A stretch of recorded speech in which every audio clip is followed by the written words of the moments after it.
So we went down to tracks. So there were about probably 25 people, maybe 20 of them commissioners, and then other supporting staff people or that kind of thing. So we kind of went into the room, and what they do is they know the report that was here when they sent their team to look. 6 different people came and looked the school over at one time and analyzed what was happening. But now they want to know what's happened since and just kind of get a little update. And then they're going to interrogate you basically. They have 2 people, everybody in the room is a doctor, and they have 2 people who basically have read all your material and are prepared to ask questions and go after you a little bit. So we go into the room. I've never been in a situation like this before, so I'm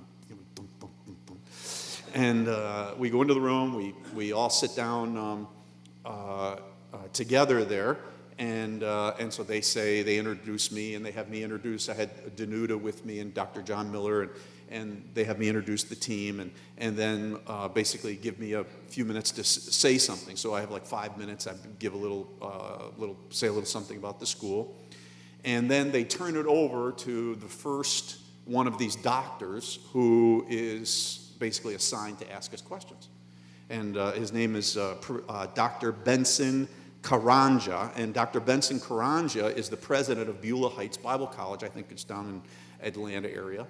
And so they turned it over to him. Everybody, besides everybody in the room being doctors of something, they're all presidents of something, and different things. So they turned it over to the doctor. And so I'm expecting, okay, here we go.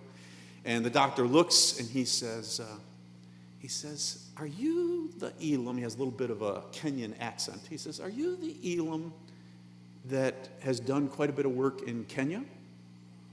And so I thought, oh, that's nice. It gives me a little chance to talk about the school's history and stuff. So I said, yes. I said, we've been involved in Kenya for many, many years. I said, many of our students have been involved in Kenya as missionaries. And I said, we were part of a revival that hit Kenya in the 1950s that swept across East Africa, made a tremendous impact. And we helped to lay the groundwork for what became the Pentecostal Evangelical Fellowship of Africa, PEFA. And all the time I'm talking, his smile is getting bigger and bigger and, bigger. So I finish, and he goes, he says, well, I'm one of your alumni.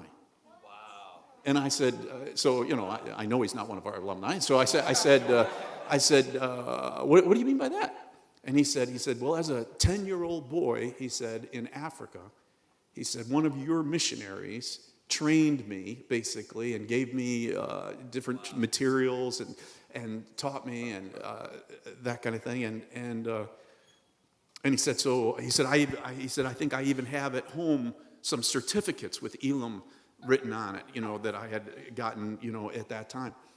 And he's saying this. Now you got to realize he's not just saying this. It's not like a private conversation we're having on the sideboard. This is like everybody in the room is hearing this, and as he's expressing his gratitude for the impact that Elam made in his life. And it was just a tremendous act of the favor of God. And we had done all of our work. When you got work and you got God's favor, anything can happen. And we had done our work, but it doesn't hurt to have somebody at the top. Incidentally, I didn't mention he happens to be the vice chairman of this commission. And so he asked me a few questions, and the other reader asked us a few questions, and then they said, we're going to have you leave the room now, and we're going to discuss you and then vote, and we'll call you back in. So we literally walked out of the room, the door shut, we walked across from here to there, and then the door opened back up again, and they said, come on back in. And when we came in, they said, we're welcoming you to the Tracks Association, and they applauded and welcomed us. So we are now officially a track school. We're officially have entered the accreditation process with them, and it's awesome.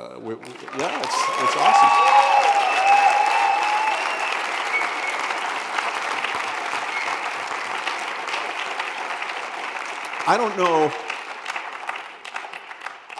God, think of the sovereignty of God. that 50 years ago, an Elam student left here, was working with little 10-year-olds, never knowing that that person would eventually grow up, become a doctor who becomes the head of a Bible school, who becomes the head of the commission that would set the stage for us to receive acceptance and accreditation all these 50 years later. If that does not do something in your brain, I don't know. That just does some kind of little explosion in your brain right there. And, it says something to every one of you. You don't know how is God going to use you, students, as you get ready to leave. And the work that you do, that you look at and you kind of go, well, this isn't very significant. This isn't going to make a huge difference. This isn't going to change the world. Could be the thing that changes the world. It could be the work, the thing that happens. So powerful, such an amazing experience. You can't make this stuff up. Come on, you can't make this stuff up. So amazing. So there's someone waiting on the other side of your obedience, and you don't know who they are, and they don't know that you're going to have a connection, but God does. He's already got it worked out in his grand weaving of things.